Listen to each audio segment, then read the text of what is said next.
Hello friends, good evening. स्वागत है आपका एक बार फिर से एक नए न्यूज़ सेशन में। आज की न्यूज़ द हिंदू की न्यूज़ है और जिसके जरिए हम ढेर सारे वर्ड्स और सेंटेंस को सीखेंगे और अपने ग्रामर को भी इम्प्रूव करेंगे। तो चलिए शुरू करते हैं। सबसे पहले न्यूज़ की हेडलाइन को हम कवर करते हैं। तो न्यूज़ की हेडलाइन है, Galwan incident with China should not gate repeated, says army chief. यानी आर्मी चीफ ने कहा है, क्या कहा है? गलवान इंसिडेंट यानी गलवान की घटना विथ चाइना, चाइना के साथ, शुड नॉट गेट रिपीटेड, वह दोहराई नहीं जानी चाहिए। इसका मतलब है कि चाइना के साथ जो गलवान में इंसिडेंट हुआ था वह रिपीट नहीं होना चाहिए, ऐसा उन्होंने कहा है। रिपीट मतलब क्या होता है? दोहराना। ठीक है। इंसिडेंट मतलब होता है कोई भी घटना। तो शुड एक मॉडल वर्ब है, आपको पता ही, उसके साथ वर्ब की फर्स्ट फॉर्म के लिए यहाँ पे गेट लगाया हुआ है। ठीक है। अगर शुड मॉडल वर्ब है, उसका सब्जेक्ट क्या है? गलवान इंसिडेंट। ये चाइना जो है विथ का ऑब्जेक्ट है। ठीक है। अब हम न्यूज में एंटर करेंगे और सारे वर्ड्स को समझते हुए आगे बढ़ेंगे। जो बिगिनर्स हैं उनके लिए भी काफी बेनिफिशियल सेशन होने वाला है। तो चलिए शुरू करते हैं। कह रहा है, stressing that special attention has been given to developing modern equipment and critical infrastructure at the northern border. ठीक है। कह रहा है स्ट्रेसिंग यानी इस बात पर जोर देते हुए, दैट की special attention has been given, यानी स्पेशल मतलब विशेष, अटेंशन मतलब ध्यान, हैज बीन गिवन दिया गया है, टू डेवलपिंग विकास करने में, मॉडर्न इक्विपमेंट आधुनिक उपकरण, एंड क्रिटिकल इंफ्रास्ट्रक्चर और महत्वपूर्ण बुनियादी ढांचे, एट द नॉर्दर्न बॉर्डर यानी कि नॉर्दर्न बॉर्डर पर यानी उत्तरी सीमा पर। ठीक है। यहाँ तक देखते हैं। कह रहा है इस बात पर जोर देते हुए कि जो उत्तरी सीमा है, जो नॉर्दर्न बॉर्डर है, वहां पे मॉडर्न इक्विपमेंट और महत्वपूर्ण बुनियादी ढांचे के विकास पर काफी ध्यान दिया गया है या खास ध्यान दिया गया है। ठीक है। देखो, पूरा एक बार पढ़ लेते हैं पहले। Army chief general Upendra Dwivedi said, army के चीफ जनरल उपेंद्र द्विवेदी ने कहा, ऑन वेंसडे, वेंसडे को क्या कहा? दैट की whatever was done in Galwan, यानी जो कुछ भी गलवान में हुआ था, शुड नॉट गेट रिपीटेड, वह रिपीट नहीं होना चाहिए या फिर वह दोहराया नहीं जाना चाहिए। ठीक है। तो ये एक सेंटेंस था। अब इसकी हम पार्सिंग करते हैं और इसमें आए हुए जितने भी वर्ड्स हैं उसकी पार्सिंग जानने की कोशिश करते हैं और जो भी ग्रामर के पॉइंट है उसको जानते हैं। ठीक है। अब देखो, आपको बताया गया था स्ट्रेसिंग मतलब जोर देते हुए, ये क्या है? प्रेजेंट पार्टिसिपल है, दैट की special attention has been given. अब देखो, हैज बीन के साथ वर्ब की थर्ड फॉर्म है, तो सेंटेंस आपका पैसिव वॉइस में है। तो जो हैज है, आपको पता है सिंगुलर सब्जेक्ट, सिंगुलर वर्ब है, तो इसके साथ सिंगुलर सब्जेक्ट, अटेंशन इसका क्या हो गया? सब्जेक्ट। ठीक है, जो क्योंकि ये नाउन है। अब नाउन को मॉडिफाई करने के लिए स्पेशल क्या हुआ है? एडजेक्टिव। ठीक है। हैज बीन गिवन आपका V3 है, हैज बीन आपकी हेल्पिंग वर्ब हो गई। तो खासा ध्यान दिया गया है, सेंटेंस पैसिव वॉइस में था, किसमें? टू डेवलपिंग यानी विकास करने में या विकास पर, किस चीज की विकास पर? Modern equipment and critical infrastructure. देखो, इक्विपमेंट यहाँ पे क्या है? नाउन है। इंफ्रास्ट्रक्चर यहाँ पे क्या है? नाउन है। इन दोनों को मॉडिफाई करने के लिए बारी बारी से यहाँ पे क्रिटिकल इंपॉर्टेंट आया है, यहाँ पे मॉडर्न आधुनिक आया है। ठीक है। तो मॉडर्न आपका एडजेक्टिव हो गया, ये आपका नाउन हो गया, ये भी आपका एडजेक्टिव हो गया और ये क्या हो गया? आपका नाउन हो गया। ठीक है। एंड आपका क्या होगा? कंजंक्शन। एट भी आपका प्रीपोजिशन है, उसके बाद भी नाउन आएगा, द नॉर्दर्न बॉर्डर। तो बॉर्डर यहाँ पे नाउन हो गया, ये जो नॉर्दर्न यहाँ पे एडजेक्टिव हो गया। ठीक है। द आपका आर्टिकल है ही। ठीक है। तो कह रहा है इस बात पर जोर देते हुए कि नॉर्दर्न बॉर्डर पर जो महत्वपूर्ण इक्विपमेंट है और जो आधुनिक उपकरण और महत्वपूर्ण बुनियादी ढांचे के विकास पर काफी ध्यान दिया गया है। आर्मी के चीफ जनरल उपेंद्र द्विवेदी ने कहा, सेट आपका यहाँ पे V2 है, सब्जेक्ट यहाँ उपेंद्र द्विवेदी हो गया। ऑन प्रीपोजिशन है, वेंसडे उसका ऑब्जेक्ट नाउन हो गया, दैट एक कंजंक्शन है। क्या कहा कि what ever was done in Galwan, यानी जो कुछ भी गलवान में हुआ था, यहाँ पे वट एवर आपका क्या हो गया? प्रोनाउन हो गया, उसके हिसाब से वाज लगा है, वाज के साथ वर्ब की थर्ड फॉर्म है, सेंटेंस पैसिव है इसमें। इन प्रीपोजिशन है, गलवान उसका ऑब्जेक्ट हो गया। ठीक है। यानी जो कुछ भी गलवान में हुआ था। शुड एक मॉडल वर्ब है, मॉडल वर्ब भी क्या होती है? एक हेल्पिंग वर्ब होती है। ठीक है। नॉट गेट रिपीटेड व दोहराया नहीं जाना चाहिए। अब अगर आपसे पूछा जाए कि शुड जो मॉडल वर्ब है, जो कि एक सहाय हेल्पिंग वर्ब भी होती है, मॉडल ऑक्सिलरी वर्ब बोलते हैं इसको, तो इसका सब्जेक्ट क्या है? तो अभी तक आपने ज्यादातर जगहों पे देखा है कि जो सब्जेक्ट होता है एक वर्ड होता है, जो नाउन होता है। ठीक है। लेकिन यहाँ पे पूरा एक सेंटेंस ही सब्जेक्ट का काम कर रहा है, पूरा एक सेंटेंस ही सब्जेक्ट का काम कर रहा है और सब्जेक्ट का काम नाउन या प्रोनाउन करता है। तो जब सेंटेंस के रूप में पूरा सब्जेक्ट है तो उसको हम बोलेंगे नाउन क्लाज। क्या बोलेंगे? Noun clause. क्योंकि क्लाज होती क्या है? सब्जेक्ट और वर्ब जब एक साथ होते हैं तो उसको हम बोलते हैं क्लॉज। ठीक है, ये पूरा जो what ever was done in Galwan है, ये पूरा एक सेंटेंस है जो कि यहाँ पे सब्जेक्ट का काम कर रहा है, तो इसलिए हम इसको नाउन नहीं क्या बोलेंगे? Noun clause. तो शुड का जो सब्जेक्ट क्या हो गया? What ever was done in Galwan. ठीक है, अगर इसमें वर्ड की बात करें तो कुछ खास वर्ड नहीं आया हुआ है, एक बार देख लेते हैं। स्ट्रेस मतलब जोर देकर कहना। ठीक है, स्पेशल खास या विशेष, अटेंशन पता है, ये ध्यान देना। मॉडर्न आधुनिक। इक्विपमेंट मतलब होता है उपकरण। ठीक है, क्रिटिकल एक अच्छा वर्ड हो सकता है जिसका मतलब होता है महत्वपूर्ण, इंपॉर्टेंट। इंफ्रास्ट्रक्चर बुनियादी ढांचा। नॉर्दर्न उत्तरी पता ही है आपको। ठीक है, और कुछ इसमें वर्ड है नहीं। तो उम्मीद करता हूँ पहली स्लाइड समझ में आई होगी। चलिए आगे देखते हैं। कह रहा है at the 77th army Day parade, यानी 77वीं आर्मी डे परेड में हेल्ड जो आयोजित हुई थी एट पुणे, पुणे में, दिस ईयर इस साल, यानी इस साल पुणे में आयोजित 77वीं आर्मी डे परेड में द आर्मी शोकेस मतलब डिस्प्लेड, दिखाई। ठीक है, यानी आर्मी ने दिखाया, ये आपका V2 है। क्या दिखाया?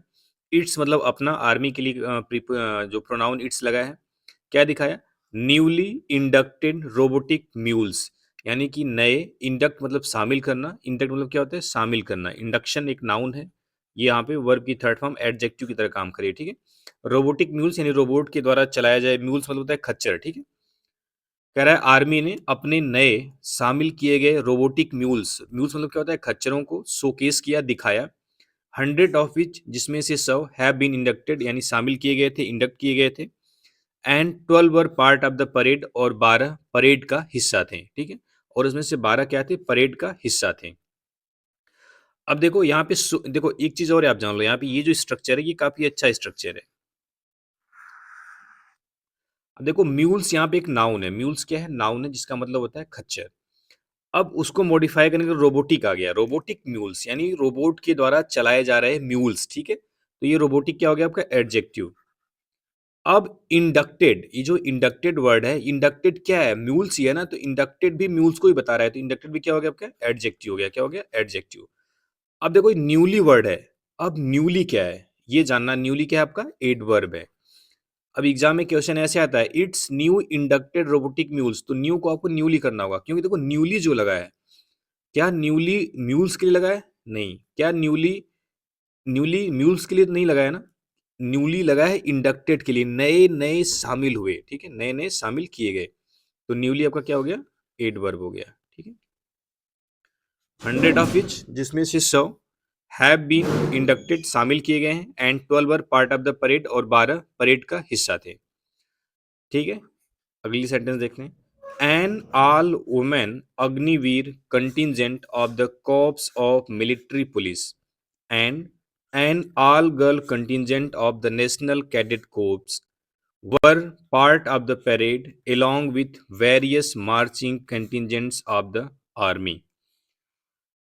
अब देखो काफी अच्छा सेंटेंस है, सेंटेंस बहुत आसान है, देखते हैं। देखो यहाँ पे जो एंड लगा है, आपको पता ही एंड एक कंजंक्शन होता है, इससे दो सब्जेक्ट को जोड़ा गया है। सब्जेक्ट कौन सा है? लेजर पॉइंटर लगाते हैं, हाइलाइटर लगाते हैं। An all women Agniveer contingent of the corps of military police, ये सब्जेक्ट जो है उसका पहला पार्ट है, यानी कि मिलिट्री पुलिस की जो महिला अग्निवीर टुकड़ी है वो। और दूसरा दूसरा शब्द यहाँ शुरू हो रहा है, all girl contingent of the national cadet corpse, यानी एनसीसी की एक महिला दल, महिला टुकड़ी बोल सकते हो। ठीक है, यानी कि मिलिट्री पुलिस की एक महिला अग्निवीर टीम, कंटिजेंट, कंटिजेंट मतलब दल या टीम बोल सकते हो। ठीक है, और दूसरी क्या थी? एनसीसी की गर्ल कंटिजेंट। ठीक है, were part of the parade, इस परेड का हिस्सा थी।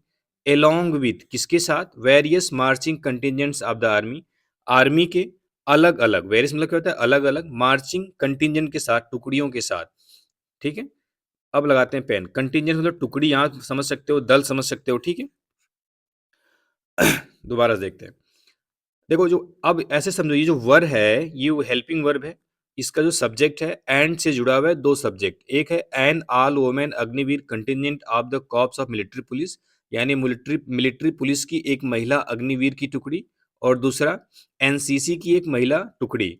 वर पार्ट ऑफ द परेड, इस परेड की हिस्सा थी।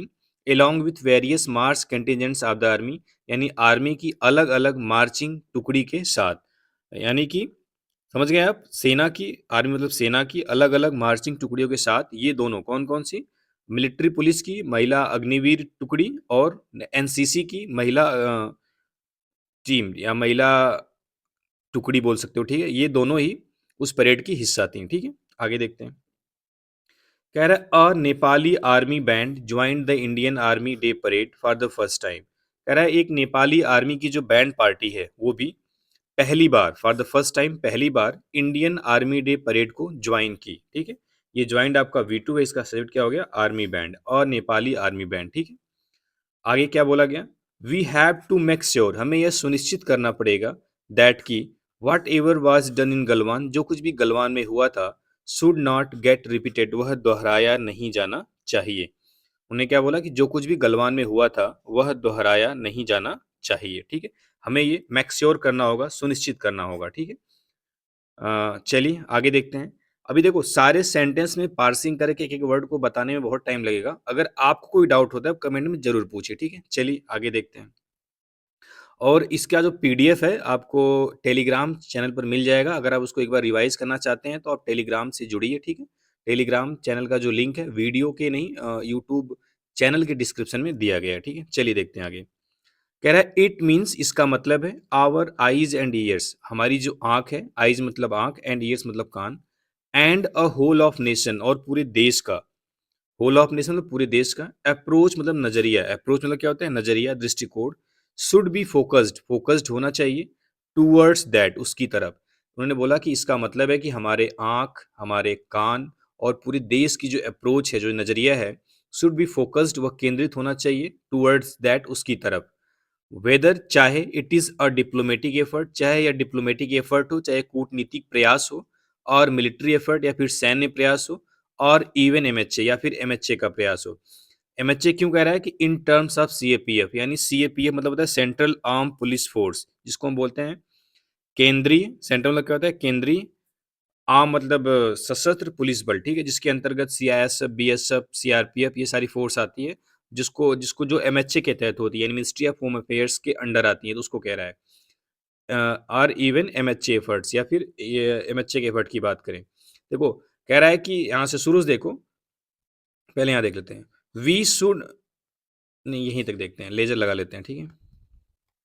कह रहा है इसका मतलब है कि हमें हमारी आंख, हमारे कान और पूरे देश का जो नजरिया है वो इसकी तरफ फोकस्ड होना चाहिए, चाहे यह डिप्लोमेटिक प्रयास हो, यानी यानी जो राजनीतिक प्रयास हैं वो हो, या फिर सैन्य प्रयास हो, या फिर एमएचए का प्रयास हो, एमएचए मतलब जिसमें सीएपीएफ आता है, ठीक है।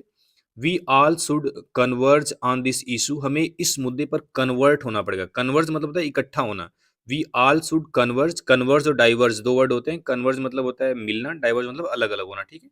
तो we all should converge on this issue, हमें इस मुद्दे पर एक साथ होना चाहिए, एंड मेक श्योर, और ये सुनिश्चित करना चाहिए, दैट की we should not get any such surprises in the future, कि हम भविष्य में, इन द फ्यूचर हम भविष्य में इस तरीके का कोई भी सरप्राइज हमें ना मिले, यानी इस तरीके की कोई भी इंसिडेंट दोबारा ना हो, ठीक है।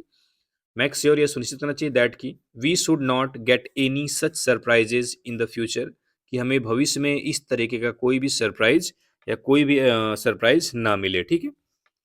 आश्चर्य ना मिले, सरप्राइज मतलब क्या होता है, आश्चर्य। General Dwivedi said, general Dwivedi ने कहा, स्पीकिंग टू द रिपोर्टर्स, यानी रिपोर्टर्स से बात करते हुए, on the side lines of the 77th army Day parade, यानी 77वीं आर्मी डे परेड से हट के, यानी 77वीं आर्मी डे परेड से हट करके रिपोर्टर से बात करते हुए, साइड लाइन्स मतलब हट करके, ठीक है। क्या बोला, to a question on the situation, यानी परिस्थिति के सवाल पर, टू ए क्वेश्चन एक सवाल पर, ऑन द सिचुएशन परिस्थिति पर, along the countries northern border, यानी कि देश के उत्तरी सीमा पर, यानी देश के उत्तरी सीमा पर, जो देश की उत्तरी सीमा पर जो सिचुएशन है उसके एक सवाल पर ही सेड, उन्होंने कहा, दैट की दे आर सेफ, वे सेफ है, यानी बॉर्डर सेफ है, बिकॉज क्योंकि the Indian army is sitting there, भारतीय सेना वहां बैठी हुई है, वहां है, with required deployment to hold the fort, यानी कि विथ रिक्वायर्ड डिप्लॉयमेंट, यानी जो जरूरत का डिप्लॉयमेंट है उसके साथ, टू होल्ड द फोर्ट यानी उस किले को संभालने के लिए, यानी उस किले को संभालने के लिए जितने रिक्वायर्ड डिप्लॉयमेंट है, जितनी रिक्वायर्ड तैनाती है, उसके हिसाब से इंडियन आर्मी वहां तैनात है। ठीक है, यहाँ से देखते हैं दैट की दे आर सेफ, वे सेफ हैं बिकॉज क्योंकि the Indian army is sitting there, Indian army वहां मौजूद है, बैठी हुई है, देयर वहां पर विथ रिक्वायर्ड डिप्लॉयमेंट यानी जरूरत की डिप्लॉयमेंट के साथ टू होल्ड द फोर्ट उस किले को संभालने के लिए। ठीक है, यहाँ पे होल्ड का मतलब है संभालने से मतलब है। ठीक है, आगे देखते हैं। फोर्ट मतलब कहते हैं किला।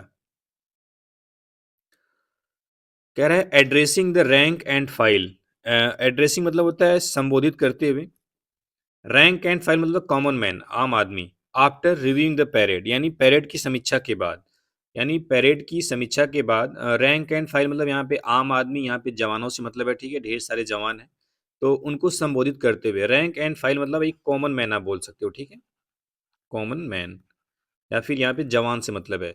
Addressing the rank and file after reviewing the parade यानी परेड की समीक्षा के बाद जो जवान थे उनको एड्रेस करते हुए general Dwivedi said, general Dwivedi ने कहा कि the cease fire along the line of control is maintain, यानी एलओसी पर जो सीज फायर है वो मेंटेन है, वो क्या है, कायम है।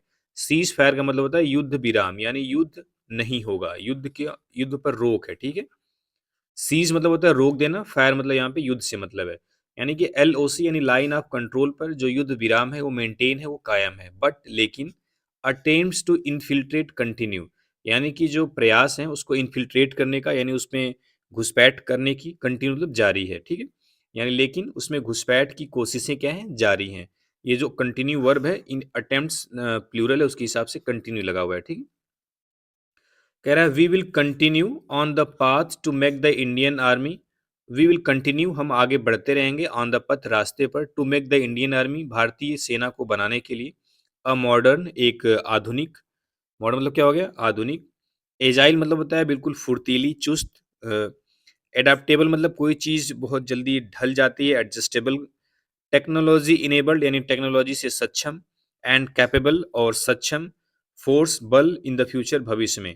कह रहा है हम भविष्य में जो अपनी इंडियन आर्मी है उसको एक मॉडर्न आधुनिक, एजाइल मतलब चुस्त, एडेप्टेबल मतलब बिल्कुल जो ढल जाए हर माहौल में, टेक्नोलॉजी से सक्षम एंड कैपेबल बनाने की दिशा में आगे बढ़ते रहेंगे। ठीक है, वी विल कंटिन्यू मतलब हम आगे बढ़ते रहेंगे। ठीक, आगे देखते हैं। ही स्टेटेड उन्होंने कहा in addition to the several equipment and systems that were part of the parade, कह रहा है इन एडिशन टू यानी के अतिरिक्त, इन एडिशन मतलब क्या होता है, के अतिरिक्त, किसके अतिरिक्त, द सेवरल इक्विपमेंट्स यानी अनेकों उपकरण, एंड सिस्टम और प्रणाली, यानी कई इक्विपमेंट और प्रणालियों के अतिरिक्त, that were part of the parade जो परेड का हिस्सा थे, यानी जो परेड का हिस्सा थे उसके अलावा, यानी ऐसे कुछ इक्विपमेंट और सिस्टम्स जो परेड का हिस्सा थे उसके अलावा, there was a fly past यानी एक फ्लाई पास्ट भी था, by 3 SU-30 MKI aircraft of the Indian air force, यानी इंडियन एयरफोर्स के SU-30 MKI एयरक्राफ्ट का एक फ्लाई पास्ट भी देखने को मिला। फ्लाई पास्ट मतलब होता है जब जो एयरक्राफ्ट हैं, जो जो प्लेन है, यहाँ पे एयरक्राफ्ट मतलब आप समझ लो आसान भाषा में जो जहाज है, वो आसमान में एक तरीके से जब परेड करती है तो उसको हम बोलते हैं फ्लाई पास्ट, यानी एक आप देखे होंगे कि एक साथ 20-25 एयरक्राफ्ट एक बढ़िया तरीके से हवा में उड़ते हैं, हवा में दिखाया जाए तो उसको बोलते हैं फ्लाई पास्ट। ठीक है, तो वही बोल रहा है कि कुछ ऐसे अनेकों उपकरण और सिस्टम जो इस परेड का हिस्सा थे उसके अतिरिक्त SU-30 MKI एयरक्राफ्ट जो इंडियन फोर्स का है वो भी फ्लाई पास्ट में दिखा। ठीक है, ये एयरक्राफ्ट का नाम है SU-30 MKI। ठीक है, उम्मीद करता हूँ समझ में आया होगा। चलिए आगे देखते हैं। कह रहा है the army day is marked यानी आर्मी डे सेलिब्रेट किया जाता है, मनाया जाता है, टू कमेमोरेट यानी याद करने के लिए, the transfer of command of the Indian army from general Francis Bucher to general KM Cariappa on January 15, 1949। कह रहा है कि जो आर्मी डे है वो मनाया जाता है, क्यों मनाया जाता है, टू कमेमोरेट यानी याद करने के लिए, याद में, द ट्रांसफर मतलब हस्तांतरण, ऑफ कमांड, कमांड मतलब क्या होता है, कमांड, एक तरीके से यहाँ पे कमांड, कमांड कमान से मतलब है। ठीक है, ऑफ द इंडियन आर्मी भारतीय आर्मी की, फ्रॉम जनरल फ्रांसिस बूचर यानी जनरल फ्रांसिस बूचर से, किसकी तरफ, टू जनरल KM करियप्पा यानी जनरल KM करियप्पा की ओर, बाद में जिनको फील्ड मार्शल कहा जाता था, ऑन January 15, 1949 15 जनवरी 1949 को, यानी 15 जनवरी 1949 को जो इंडियन आर्मी की कमांड है वो जनरल फ्रांसिस बुचर से जनरल के.एम. करियप्पा की तरफ ट्रांसफ़र करने को सेलिब्रेट किया जाता है, ठीक है? उसकी याद में। ठीक है? उसकी याद में मनाया जाता है कि आज के ये दिन जो हमारी इंडियन आर्मी की कमान है, वो जनरल फ्रांसिस बुचर्स के हाथों से जनरल के.एम. करियप्पा के हाथ में दी गई थी, ठीक है? कह रहा है in the first combat death along the line of actual control in 45 year. कह रहा है एलएसी पर यानी कि 45 सालों में जो कम्बैट डेथ हुई है, पहली कम्बैट डेथ है, यानी पहली लड़ाई ऐसी जिसमें मौत हुई है, जिसमें 20 इंडियन सोल्जर्स, 20 भारतीय सैनिक एंड एटलीस्ट 4 चाइनीज सोल्जर्स और कम से कम 4 चाइनीज सैनिक वर किल्ड मारे गए इन अ वायलेंट क्लैश, एक वायलेंट क्लैश में। वायलेंट मतलब क्या होता है? बहुत ही जो खून खराबे से भरा हो, हिंसक हो, ठीक है? एट गलवान, गलवान में इन लद्दाख, लद्दाख के इन जून 2022, इसी घटना की बात कर रहा है कि यह रिपीट नहीं होनी चाहिए, ठीक है? तो कह रहा है कि in the first combat death along the line of actual control in 45 year, यानी 45 सालों में लाइन ऑफ एक्चुअल कंट्रोल पर ये युद्ध में ऐसा पहला युद्ध हुआ जिसमें मौत हुई है और जिसमें कम से कम 20 इंडियन सोल्जर्स और कम से कम 4 चाइनीज यानी सैनिक मारे गए थे। एक हिंसक झड़प में, एक हिंसक लड़ाई में, लद्दाख के गलवान में जून 2020 में। इसी की बात कर रहा था कि यह दोबारा से रिपीट नहीं होनी चाहिए, ठीक है? कम्बैट मतलब होता है बैटल, लड़ाई, ठीक है? डेथ मतलब क्या होता है? युद्ध, मृत्यु। तो ठीक है, ये थी न्यूज़। उम्मीद करता हूँ समझ में आया होगा। अगर समझ में आया तो वीडियो को लाइक करते रहिए, शेयर करिए, कमेंट करिए। चलिए, थैंक यू वेरी मच।